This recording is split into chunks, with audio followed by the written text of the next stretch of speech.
if the ECOWAS has decided to unite against South Africa, then the SADC is also ready to face ECOWAS squarely.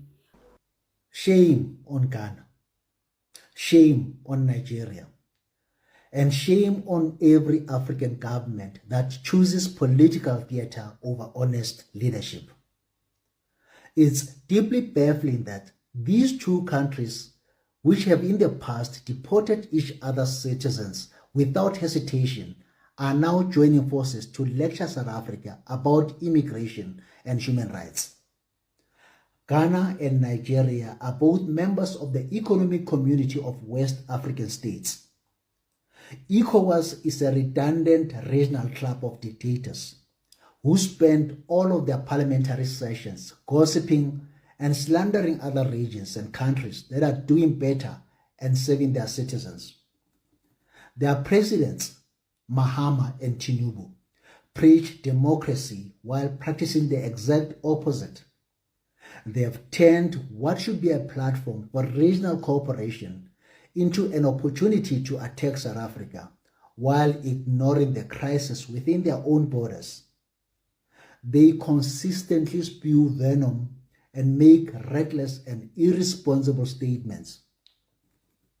For months, these politicians have spent an unusual amount of time discussing South Africa in their legislatures and on social media. Instead of focusing on corruption, unemployment, poverty, and the conditions driving their own citizens to leave home.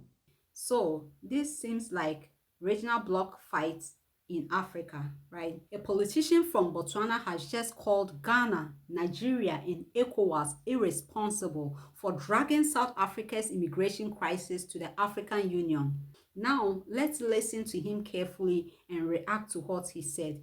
Now, Ghana and Nigeria, they have reported South Africa to the AU. I'm sure you've seen that.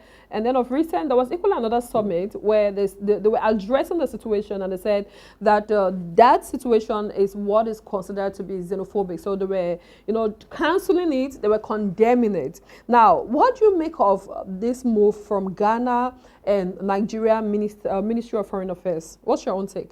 Ghana and Nigeria and the ECOWAS neighbors are doing is highly irresponsible and must be condemned, because they are not dealing with the root cause. Most immigrants are running away from problems back home, in Nigeria, in Ghana, in Zimbabwe, all these other countries. Bro, I have a problem with where he called this whole move irresponsible. Ghana did not ask the African Union to disgrace or punish South Africa. Ghana requested that the matter be placed on the AU agenda so African leaders could investigate the causes, strengthen monitoring, organize dialogue, and find a permanent continental solution. That is what the African Union is actually supposed to be used for. Unless somebody can prove that Ghana's intention was to embarrass South Africa, other than that, asking African leaders to discuss repeated attacks against African nationals cannot automatically be called irresponsible, bro. South Africa may feel that Ghana is exposing a wound it would prefer to treat privately, but when that wound is affecting citizens from several countries, it is no longer only a private South Africa matter. I was giving an example to say we are seeing often videos or clips of what is happening in Libya, slavery taking place in Libya. Same applies to in India. We have seen videos of hundreds of Nigerians who have been incarcerated and are not getting any assistance from their government. I mean, when you compare what is happening in India and in Libya, the situation in South Africa is a picnic. So the ECOWAS, specifically in Nigeria and Ghana, are being irresponsible. They should be dealing with the root cause of why their citizens are all over the place. I mean, the reason Nigerians are even refusing to leave South Africa is because they know the situation back home. So what is the Nigerian government doing to assist their people? Some citizens of Nigeria were stuck in front of the embassy in Pretoria for about 2 weeks. Did you hear any legislator in Nigeria questioning that? Speaking on behalf of those people who are abandoned by the government. So this is very, very irresponsible of the ECOWAS and Nigeria and Ghana, to be specific. South Africa is taking care. South African citizens are demanding action from their government. So the Africa should focus on looking at the root cause of migration. People are dying trying to cross the Mediterranean to Europe. So we must not somehow try. I don't know. I fail to understand why African leaders are trying to single out South Africa. I agree with a part of his criticism of ECOWAS. Indeed, ECOWAS has an enormous problem waiting for serious action. But that being said, South Africa is not an unnecessary matter to ECOWAS either. ECOWAS should be capable of defending West Africans in South Africa whilst also addressing terrorism, bad governance, unemployment and instability at home. It should not have to choose one over the other. It has to deal with both. Very well. Now, still talking about ECOWAS, why do you think that they are turning a blind eye to what is happening in Libya, which is more serious than what is actually happening in South Africa? According to you, why do you think they are turning a blind eye? It's shocking. It's shocking to say the least. Because what is happening in Libya should even be reported to the ICC or the United Nations. But they're turning a blind eye to it and dealing with. I'm not saying the violence maybe taking place against other Africans in South Africa is okay, but what is happening in Libya is gross human rights violation. And Africa should be standing up to talk about it. But instead, this has been happening for years. And now to the Libya-India allegation. Just this Monday, Ghana's Foreign Affairs Minister, Mr. Samuel Blakwa, spoke in demonstration of the government's commitment to protecting vulnerable Ghanaian nationals abroad. The voluntary repatriation program of nationals continue, and we have recently repatriated Ghanaians from Libya. Working closely with the Embassy of Ghana in Tripoli, the International Organization for Migration, the Libyan authorities and other partners, the government has recently facilitated 3 humanitarian return operations in the past few months. A total of 638 Ghanaian nationals have safely been repatriated, comprising 317 returnees on 27 February 2026, 177 on 25 June 2026, and a further 144 on 14 July 2026. Upon arrival in Ghana, returnees were taken through health screening, psychosocial support, and reintegration assistance through a coordinated multi-agency response. The government remains committed to facilitating additional voluntary returns and supporting sustainable reintegration programs for returning migrants. And this is not only a talk. On July 14th, Ghana and the International Organization for Migration brought 144 Ghanaians home from Libya.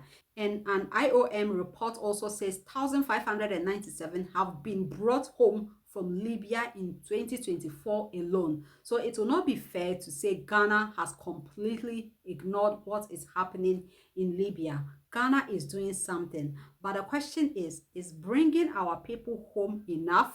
Because what is happening in Libya is not ordinary immigration trouble.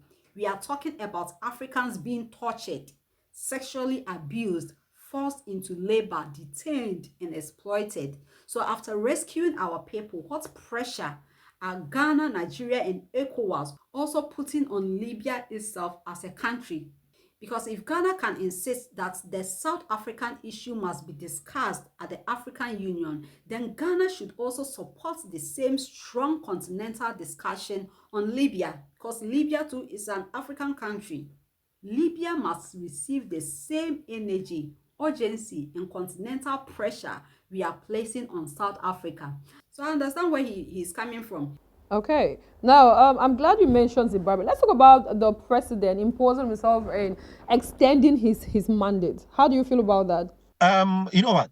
It's disgusting to say the least. And what annoys even more, my president in Botswana, Duma Boko, is a human rights lawyer. He's an advocate. He has said nothing. For Mnangagwa an old man who's over 8 years to be extending his presidency that way. That's a sign that we are still going to be having the problem we are having with Zimbabwe. Because, in fact, the Zimbabwe issue is very troubling. The AU should pay attention.